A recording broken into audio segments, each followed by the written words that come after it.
Hello everyone, आप सभी का फिर से स्वागत है। यह घटना चक्र हिस्ट्री का डिस्कशन है और आज का टॉपिक है सविनय अवज्ञा आंदोलन।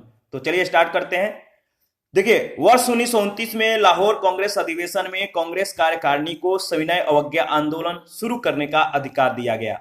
फरवरी 1930 में साबरमती आश्रम में हुई कांग्रेस कार्यकारिणी की दूसरी बैठक में महात्मा गांधी को इस आंदोलन का नेतृत्व सौंपा गया। महात्मा गांधी ने 12 मार्च 1930 को अपना प्रसिद्ध दांडी मार्च शुरू किया। कब? 12 मार्च 1930 को।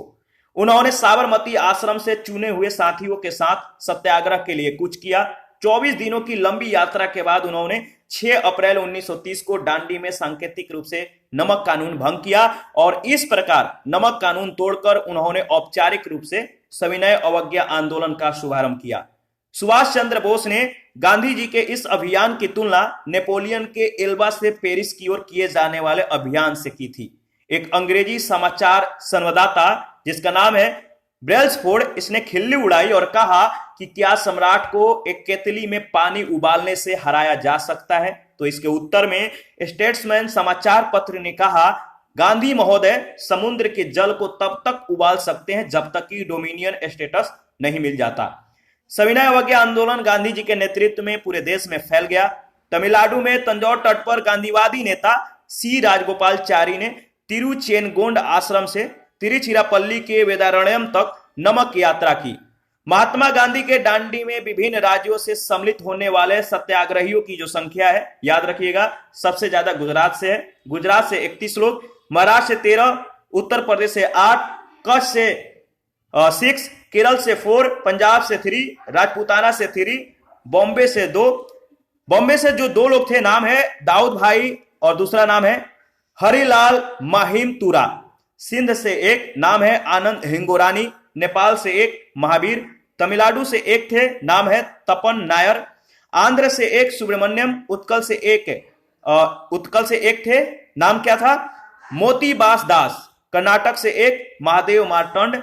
बिहार से 1 नाम है गिरिवरधारी चौधरी और बंगाल से 1 नाम है दुर्गेश चंद्र दास। 5 अप्रैल 1930 को महात्मा गांधी अपने नमक सत्याग्रह के तहत दांडी ग्राम पहुंचे। उन्होंने दांडी आए सभी देशी और विदेशी पत्रकारों को संबोधित करते हुए कहा कि शक्ति के विरुद्ध अधिकार की इस लड़ाई में मैं विश्व की सहानुभूति चाहता हूं। सविनय अवज्ञा आंदोलन के दौरान धरसना नामक गोदाम पर कांग्रेस कार्यकर्ताओं के धावे से पूर्व महात्मा गांधी को 5 मई 1930 को गिरफ्तार कर यरवदा जेल भेज दिया गया था। उनके स्थान पर अब्बास तैयबजी आंदोलन के नेता हुए। उनकी भी गिरफ्तारी के बाद सरोजनी नायडू 21 मई 1930 को धरसना नामक गोदाम पर धावे का नेतृत्व किया था।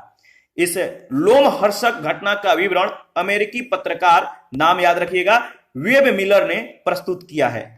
उत्तर पश्चिमी सीमा प्रांत में खान अब्दुल गफार खां के नेतृत्व में खुदाई खिदमतगार नामक स्वयं सेवक संगठन स्थापित किया गया था और इन्हें लाल कुर्ती यानी रेड शर्ट के नाम से भी जाना जाता है।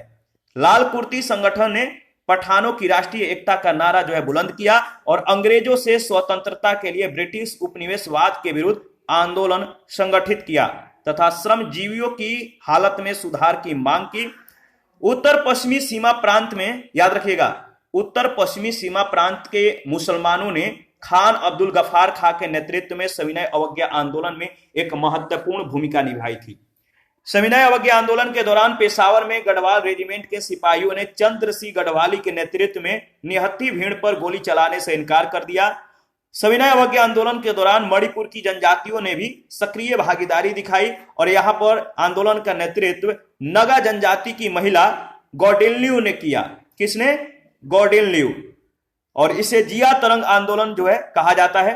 दिसंबर 1930 में सविनय अवज्ञा आंदोलन के दौरान उत्तरी बिहार के सारण जिले में चौकीदारी टैक्स के विरोध में प्रदर्शन हुआ और प्रदर्शनकारियों ने बंदूक से 27 बार छर्रे दागे जाने की परवाह नहीं की। सविनय अवज्ञा आंदोलन की असफलता के बाद गांधी जी ने रचनात्मक कार्यक्रम को महत्व दिया। अक्टूबर 1934 में गांधी जी ने अपना पूरा समय हरिजनों के उत्थान में लगाने के लिए सक्रिय राजनीति से स्वयं को हटाने का निश्चय किया। सितंबर 1932 में गांधी जी ने हरिजन कल्याण के लिए अखिल भारतीय छुआछूत विरोधी लीग की स्थापना की तथा हरिजन नामक साप्ताहिक पत्र का प्रकाशन किया।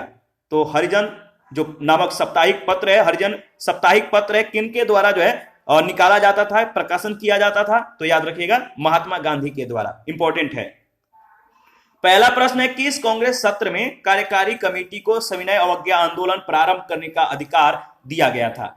किस कांग्रेस सत्र में कार्यकारी कमेटी को सविनय अवज्ञा आंदोलन प्रारंभ करने का अधिकार दिया गया था? याद रखिएगा लाहौर सत्र में। 1929 में लाहौर कांग्रेस अधिवेशन में कांग्रेस कार्यकारिणी को सविनय अवज्ञा आंदोलन शुरू करने का अधिकार दिया गया। फरवरी 1930 में साबरमती आश्रम में हुई कांग्रेस कार्यकारिणी की दूसरी बैठक में महात्मा गांधी को इस आंदोलन का नेतृत्व सौंपा गया। सेकंड नंबर है, दांडी यात्रा के साथ निम्नलिखित में से क्या प्रारंभ हुआ? दांडी यात्रा के साथ निम्नलिखित में से क्या प्रारंभ हुआ? सविनय अवज्ञा आंदोलन।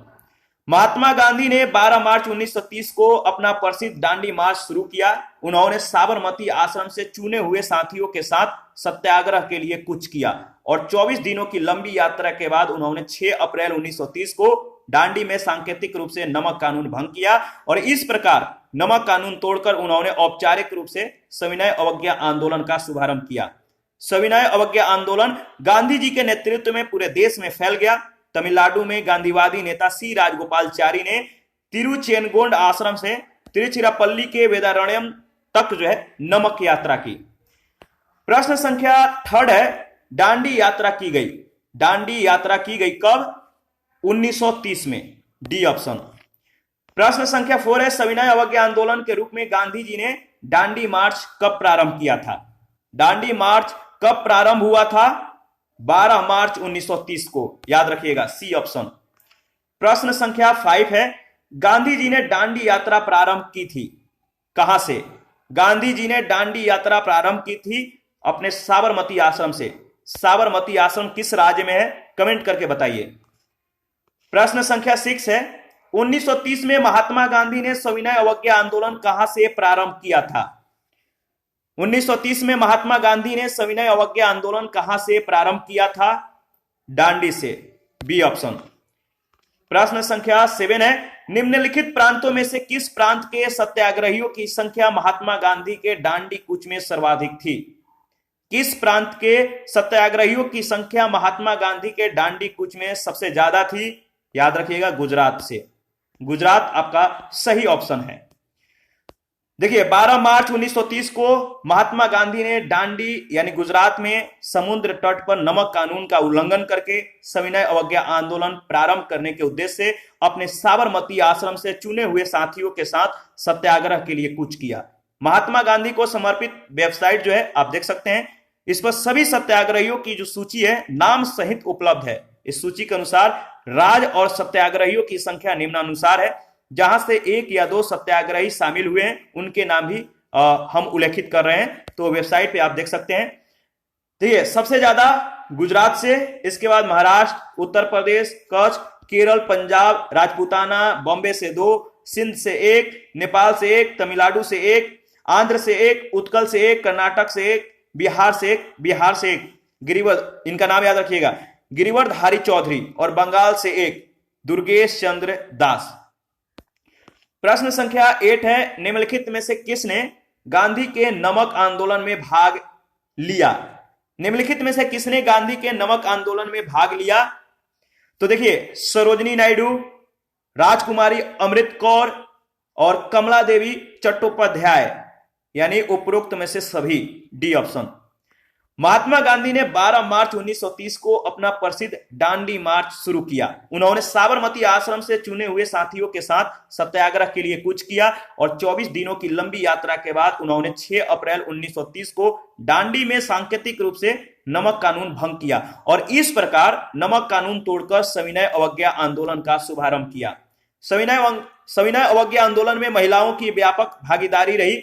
उपयुक्त सभी महिलाओं सरोजिनी नायडू, राजकुमारी अमृत कौर, कमला देवी चट्टोपाध्याय ने गांधी जी के नमक सत्याग्रह में भाग लिया था। ध्यान रखिएगा। प्रश्न संख्या 9 है, निम्नलिखित में से किस आंदोलन में महिलाओं की भागीदारी सर्वाधिक मानी जाती है? किस आंदोलन में महिलाओं की भागीदारी सर्वाधिक मानी जाती है? तो नमक सत्याग्रह, बी ऑप्शन आपका बिल्कुल सही है। प्रश्न संख्या 10 है, महात्मा गांधी ने 1930 में सविनय अवज्ञा आंदोलन का प्रारंभ किया था। महात्मा गांधी ने 1930 में सविनय अवज्ञा आंदोलन का प्रारंभ किया था। कहां से? डांडी से। बी ऑप्शन आपका बिल्कुल सही है। महात्मा गांधी 12 मार्च 1930 को साबरमती आश्रम से 78 सहयोगियों के साथ, कितने याद रखिएगा, 78 सहयोगियों के साथ पैदल चलकर 24 दिनों के लंबी यात्रा के बाद कितना 390 किलोमीटर यानी 241 मील की यात्रा कर डांडी पहुंचे, जहां 6 अप्रैल 1930 को उन्होंने नमक कानून भंग कर सविनय अवज्ञा आंदोलन का आरंभ किया। 11 नंबर है, सविनय अवज्ञा आंदोलन शुरू हुआ। सविनय अवज्ञा आंदोलन शुरू हुआ कहां से? तो देखिए, दांडी मार्च के बाद सविनय अवज्ञा आंदोलन को शुरू किया गया था। दांडी मार्च के बाद, ध्यान रखिएगा। और दांडी मार्च शुरू किया गया था कब? दांडी मार्च शुरू किया गया था नमक कानून तोड़ने के बाद। नमक कानून तोड़ने के लिए जो है दांडी मार्च को शुरू किया गया था। मेन उद्देश्य था नमक कानून को तोड़ना। दांडी मार्च का शुरू किए जाना जो उद्देश्य था नमक कानून को तोड़ना, ध्यान रखिएगा। ऐतिहासिक दांडी मार्च का जो संबंध है, ऐतिहासिक दांडी मार्च का जो संबंध है नमक कानून को तोड़ने से। 14 नंबर है, दांडी यात्रा कितने दिन चली थी? दांडी यात्रा कितने दिन चली थी? तो देखिए 24 दिन, याद रखिएगा। 15 नंबर है, सबसे पहले कौन सी घटना घटी? दांडी मार्च, भारत छोड़ो आंदोलन, साइमन कमीशन का आगमन या गांधी इरविन समझौता? सबसे पहले जो ऑप्शन में दिया गया है बताना है, इसके अनुसार सबसे पहले कौन सी घटना घटी? साइमन कमीशन का आगमन, यानी सी ऑप्शन। देखिए, दांडी मार्च का जो प्रारंभ है समय है 12 मार्च 1930 का। भारत छोड़ो आंदोलन का प्रारंभ 9 अगस्त 1942, साइमन कमीशन का आगमन 3 फरवरी 1928, गांधी इरविन समझौता 5 मार्च 1931। 5 मार्च 1931 गांधी इरविन समझौता। 16 नंबर है, भारतीय इतिहास में 6 अप्रैल 1930 की तिथि जानी जाती है, किसके लिए? भारतीय इतिहास में 6 अप्रैल 1930 की जो तिथि है किसके लिए जानी जाती है? महात्मा गांधी के द्वारा दांडी मार्च के लिए। ऑप्शन ए आपका बिल्कुल सही है। ठीक है, इसके बारे में डिस्कस कर लेते हैं। 6 अप्रैल 1930 को महात्मा गांधी ने दांडी में एक मुट्ठी नमक हाथ में लेकर जो है नमक कानून का तोड़ा और सविनय अवज्ञा आंदोलन का जो है शुभारंभ किया। सुभाष चंद्र बोस ने गांधी जी के इस अभियान की तुलना नेपोलियन के एल्बा से पेरिस की ओर किए जाने वाले अभियान से की थी।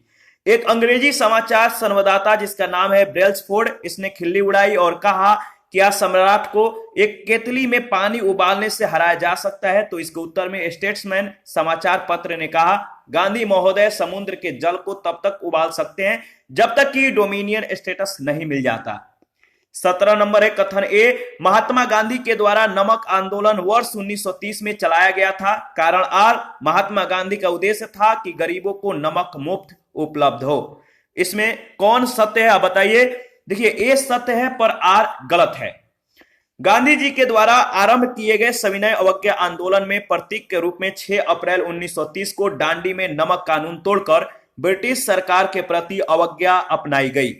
आंदोलन शुरू करने से पहले ही गांधी जी ने वायसराय इरविन के समक्ष जो 11 मांगे रखी थी उसमें नमक कर और नमक पर सरकारी एकाधिकार की समाप्ति की मांग की गई थी, न कि गरीबों को मुफ्त नमक उपलब्ध कराने की। ध्यान रखिएगा। प्रश्न संख्या 18 है, सविनय अवज्ञा आंदोलन के संदर्भ में निम्नलिखित में से कौन से सही है? पहला है, महात्मा गांधी को नमक कानून तोड़ने के विरोध में सजा नहीं दी गई थी। दूसरा, मदन मोहन मालवीय, देवदास गांधी और के मुंशी को नमक कानून तोड़ने पर सजा दी गई थी। इसमें बताइए दोनों में से कौन सा कथन सत्य है? तो देखिए, आपका बी ऑप्शन बिल्कुल सही है, यानी दूसरा कथन सत्य है। 6 अप्रैल 1930 को महात्मा गांधी ने दांडी में एक मुट्ठी नमक हाथ में लेकर नमक कानून का उल्लंघन किया। महात्मा गांधी को नमक कानून तोड़ने के विरोध में ब्रिटिश सरकार के द्वारा गिरफ्तार करके यरवदा जेल भेज दिया गया था और इस प्रकार प्रश्न में दिया गया पहला कथन असत्य है, जबकि नमक कानून तोड़ने पर ब्रिटिश सरकार के द्वारा मदन मोहन मालवीय, देवदास गांधी और के मुंशी को सजा दी गई थी। 19 नंबर है, शक्ति के विरुद्ध अधिकार की इस लड़ाई में मैं विश्व की सहानुभूति चाहता हूं। यह कथन किससे संबंध है? शक्ति के विरुद्ध अधिकार की इस लड़ाई में मैं विश्व की सहानुभूति चाहता हूं, यह कथन किससे संबंध है? गांधी की दांडी यात्रा से। याद रखिएगा 5 मार्च 1930 को महात्मा गांधी अपने नमक सत्याग्रह के तहत दांडी ग्राम पहुंचे। उन्होंने दांडी आए सभी देशी और विदेशी पत्रकारों को संबोधित करते हुए कहा कि शक्ति के विरुद्ध अधिकार की इस लड़ाई में मैं विश्व की सहानुभूति चाहता हूं। तो ध्यान रखिएगा, शक्ति के विरुद्ध अधिकार की इस लड़ाई में मैं विश्व की सहानुभूति चाहता हूं। इन्होंने देशी और विदेशी पत्रकारों को संबोधित करते हुए यह बात कही। प्रश्न संख्या 20 है, गांधी के दांडी मार्च के संदर्भ में निम्नलिखित में से कौन सा कथन असत्य है? गांधी के दांडी मार्च के संदर्भ में निम्नलिखित में से कौन सा कथन असत्य है? तो देखिए सी ऑप्शन, समुद्र के किनारे पहुंचकर गांधी ने नमक बनाया था। सी ऑप्शन आपका जो है इसके संदर्भ में, यानी गांधी के दांडी मार्च के संदर्भ में सी ऑप्शन जो है, जो सी में जो कथन दिया गया है वो असत्य है। तो आपका सी ऑप्शन बिल्कुल सही है। गांधी ने दांडी में समुद्र तट पर नमक कानून का उल्लंघन करके क्या किया? सविनय अवज्ञा आंदोलन का शुभारंभ करने का निश्चय किया। नमक को इस आंदोलन का एक प्रमुख मुद्दा बनाया गया था क्योंकि सरकार ने इस अत्यावश्यक वस्तु की बिक्री को जो है नियंत्रित कर रखा था और उस पर करारोपण किया था, जिससे गरीबों पर अत्यधिक इसका प्रतिकूल प्रभाव जो है मतलब पड़ता था। ठीक है, तो ध्यान रखिएगा। और देखिए 12 मार्च 1930 को गांधी जी ने दांडी मार्च शुरू किया और उन्होंने अपने साबरमती आश्रम से जो है दांडी मार्च में, देखिए राष्ट्रीय नमक सत्याग्रह स्मारक संस्कृति मंत्रालय भारत सरकार ने दांडी मार्च में गांधी के 80 सहयोगियों, गांधी सहित कुल 81 की सूची दी है, जबकि इतिहास की अधिकांश पुस्तकों में सहयोगियों की जो संख्या है वो है 78। ठीक है, ध्यान रखना है। चुने हुए साथियों के साथ सत्याग्रह के लिए इन्होंने कुछ किया और 24 दिनों की लंबी यात्रा यानी पैदल चलकर 5 अप्रैल 1930 को वे दांडी पहुंचते हैं और 6 अप्रैल 1930 को उन्होंने एक मुट्ठी नमक हाथ में लेकर सविनय अवज्ञा आंदोलन का श्री गणेश किया यानी शुभारंभ किया। 21 नंबर है, निम्नलिखित में से कौन सा कथन महात्मा गांधी की दांडी यात्रा के विषय में असत्य है? निम्नलिखित में से कौन सा कथन महात्मा गांधी के दांडी यात्रा के विषय में असत्य है? इसका सही जवाब क्या होगा आप बताइए। इसका सही जवाब है, इसकी शुरुआत 15 मार्च 1930 को की गई थी, यानी डी ऑप्शन जो है आपका जो कथन है डी में, ऑप्शन डी बिल्कुल सही है, लेकिन जो कथन है वो आपका असत्य है। 22 नंबर है, नमक सत्याग्रह के समय गांधी जी को गिरफ्तार हो जाने के बाद आंदोलन का नेता मतलब कि जो आंदोलन के नेता थे उनका स्थान किसने लिया या इस आंदोलन का नेतृत्व किसने संभाला गांधी जी के गिरफ्तारी हो जाने के बाद? तो नाम याद रखिएगा, अब्बास तैयब जी। ए ऑप्शन, अब्बास तैयब जी। गांधी जी के गिरफ्तारी के बाद इस आंदोलन का नेतृत्व अब्बास तैयब जी ने संभाला था। गांधी जी ने अपने सहयोगियों के साथ साबरमती आश्रम से 241 मील दूर समुद्र तट पर बसे दांडी गांव 5 अप्रैल 1930 को पहुंचते हैं और 6 अप्रैल 1930 को उन्होंने एक मुट्ठी नमक हाथ में लेकर नमक कानून का उल्लंघन करते हैं और इस सत्याग्रह में गांधी जी की गिरफ्तारी सोलापुर में हुई। तत्पश्चात आंदोलन का नेतृत्व अब्बास तैयब जी के हाथों में आ गया और इस आंदोलन में स्त्रियों ने भी भागीदारी जो है दी, यानी इस आंदोलन में स्त्रियों ने भी अपनी भागीदारी निभाई और इसमें बढ़ चढ़कर हिस्सा लिया। 23 नंबर है, महात्मा गांधी धरसना नामक गोदाम पर कांग्रेस कार्यकर्ताओं के धावे के समय कहां थे? महात्मा गांधी धरसना नामक गोदाम पर कांग्रेस कार्यकर्ताओं के धावे के समय वो कहां थे? तो याद रखिएगा यरवदा जेल में इस समय थे। जब धरसना नामक गोदाम पर कांग्रेस कार्यकर्ताओं ने धावा दिया या धावा बोला तो इस समय महात्मा गांधी गिरफ्तार हो चुके थे और यरवदा जेल में थे। ए ऑप्शन आपका बिल्कुल सही है। और इसके बारे में देख लेते हैं। सविनय अवज्ञा आंदोलन के दौरान धरसना नामक गोदाम पर कांग्रेस कार्यकर्ताओं के धावे से पूर्व महात्मा गांधी को 5 मई 1930 को गिरफ्तार कर यरवदा जेल भेज दिया गया था। उनके स्थान पर अब्बास तैयब जी आंदोलन के नेता हुए। उनकी भी गिरफ्तारी के बाद श्रीमती सरोजनी नायडू ने 21 मई 1930 को धरसना नामक गोदाम पर धावे का नेतृत्व किया था और इस लोमहर्षक घटना का विवरण अमेरिकी पत्रकार वेब मिलर ने प्रस्तुत किया है। 24 नंबर है, आचार्य विनोबा भावे किस आंदोलन में भाग लेने के लिए प्रथम बार गिरफ्तार हुए थे?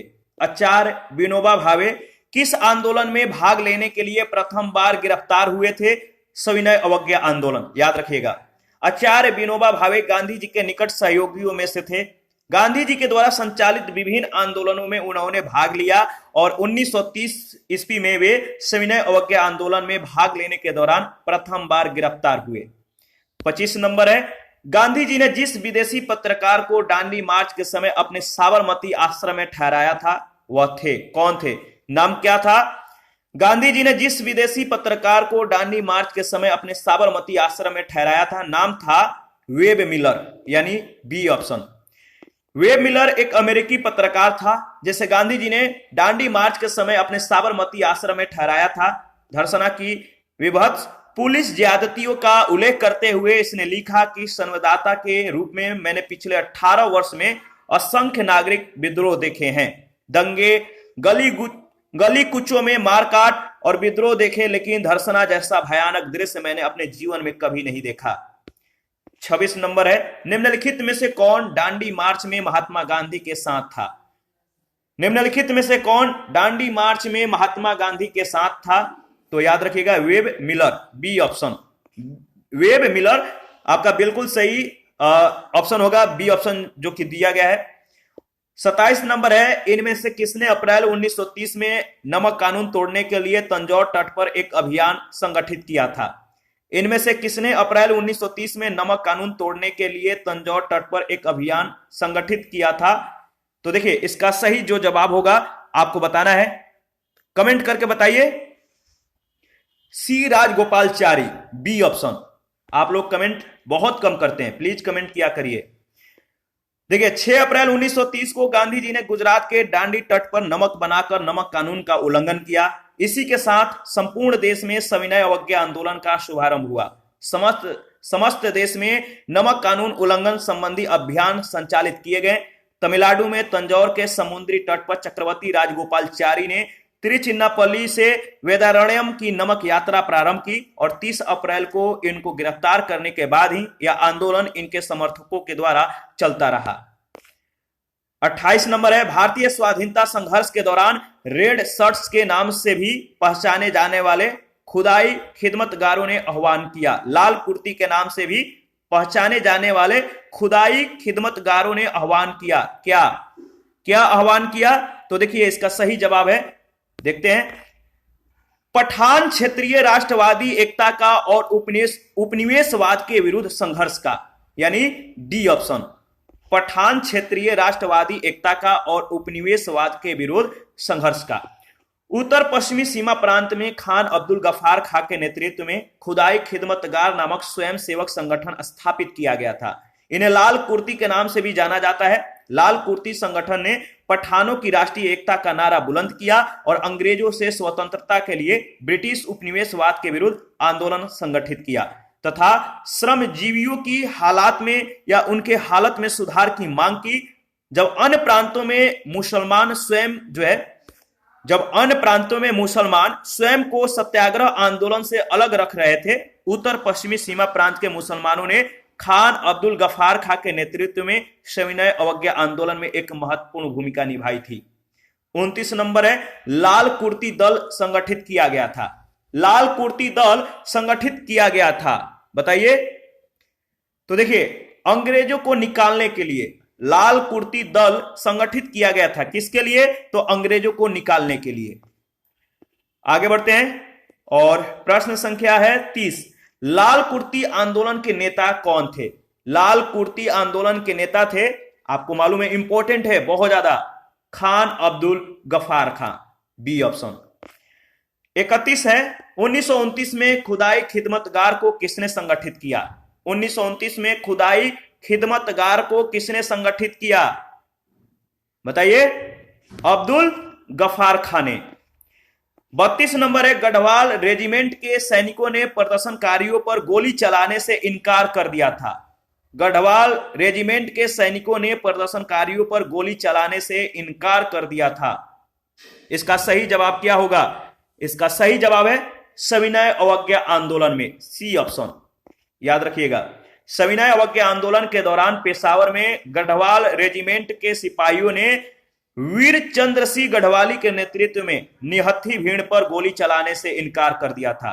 इस इलाके में खान अब्दुल गफार खां वर्षों से सक्रिय थे और उनके द्वारा जनता में किए गए काम की वजह से अहिंसक क्रांतिकारियों के बहादुर जत्थे यानी खुदाई खिदमतगारों के दल तैयार हुए थे और ये लोग लाल कुर्ती के नाम से जाने जाते थे। सविनय अवज्ञा आंदोलन में इनकी भूमिका काफी सक्रिय थी। 33 नंबर है, 1930 में अंग्रेज सरकार के विरुद्ध पेशावर कांड का नायक कौन था? 1930 में अंग्रेज सरकार के विरुद्ध प्रसिद्ध पेशावर कांड का नायक कौन था? याद रखिएगा, वीर चंद्र सिंह गढ़वाली। Veer Chandra Singh Garhwali, C option. और 34 नंबर है, जिया तरंग आंदोलन कहां प्रारंभ हुआ? जिया तरंग आंदोलन कहां प्रारंभ हुआ? तो मणिपुर में। सविनय अवज्ञा आंदोलन के दौरान मणिपुर की जनजातियों ने भी सक्रिय भागीदारी दिखाई। यहां पर आंदोलन का नेतृत्व नगा जनजाति की महिला गौडेन्यू ने किया। इसे जिया तरंग आंदोलन कहा जाता है। 35 नंबर है, बेगूसराय के चौकीदारी टैक्स के विरुद्ध आंदोलन एक हिस्सा था। बेगूसराय के चौकीदारी टैक्स के विरुद्ध आंदोलन एक हिस्सा था किसका? सविनय अवज्ञा आंदोलन का। दिसंबर 1930 में सविनय अवज्ञा आंदोलन के दौरान उत्तरी बिहार के सारण जिले में चौकीदारी टैक्स के विरोध में प्रदर्शन हुआ और प्रदर्शनकारियों ने बंदूक के छर्रे दागे जाने की परवाह भी नहीं की। अगले महीने बेगूसराय में स्वतंत्रता दिवस के लिए एकत्रित भीड़ में भारी संख्या में ग्रामवासी आकर सम्मिलित हो गए और उप मंडल अधिकारी को एक गड्ढे में खदेड़ दिया। गोलीबारी किए जाने के बाद ही वे वहां से विसर्जित हुए। 36 नंबर है, सविनय अवज्ञा आंदोलन की असफलता के बाद गांधी जी ने महत्व दिया किसको? देखिए, सविनय अवज्ञा आंदोलन की असफलता के बाद गांधी जी ने जो महत्व दिया वो था रचनात्मक कार्यक्रम को। बहुत ज्यादा इंपॉर्टेंट है, ध्यान रखिएगा। सविनय अवज्ञा आंदोलन की असफलता के बाद गांधी जी ने रचनात्मक कार्यक्रम को महत्व दिया। अक्टूबर 1934 में गांधी जी ने अपना पूरा समय हरिजनों के उत्थान में लगाने के लिए सक्रिय राजनीति से स्वयं को हटने का निश्चय किया। सितंबर 1932 में गांधी जी ने हरिजन कल्याण के लिए अखिल भारतीय छुआछूत विरोधी लीग की स्थापना की और हरिजन नामक साप्ताहिक पत्र का प्रकाशन भी किया। 37 नंबर है, प्रभावती देवी किस क्षेत्र की स्वतंत्रता संग्राम सेनानी थी? प्रभावती देवी किस क्षेत्र की स्वतंत्रता संग्राम सेनानी थी? याद रखिएगा, पटना, बी ऑप्शन। देखिए, स्वतंत्रता आंदोलन में बिहार की महिलाओं ने महत्वपूर्ण योगदान दिया था और इन महिलाओं में सरला देवी, प्रभावती देवी, राजवंशी देवी, सुनीति देवी, राधिका देवी प्रमुख हैं। प्रभावती देवी पटना की स्वतंत्रता संग्राम सेनानी थी। इसी के साथ आज का सेशन समाप्त करते हैं। नेक्स्ट सेशन में गांधी इरविन समझौता के बारे में डिस्कस करेंगे, तो आप अपना प्रतिक्रिया जरूर दीजिए। आपके प्रतिक्रियाओं का हमें बेसब्री से इंतजार रहता है। और जिन लोगों ने Telegram channel, Telegram quiz group, Facebook page, Instagram को ज्वाइन नहीं किया है तो वीडियो के डिस्क्रिप्शन बॉक्स में उसका लिंक आप ज्वाइन कर सकते हैं। और जिन लोगों को घटना चक्र का पीडीएफ चाहिए आप हमें कमेंट कर सकते हैं, या Telegram channel, Telegram quiz group या चैनल के कम्युनिटी बॉक्स में जाइए, वहां पर इसके रिगार्डिंग में इंफॉर्मेशन को शेयर किया गया है। थैंक यू, मिलते हैं नेक्स्ट सेशन में।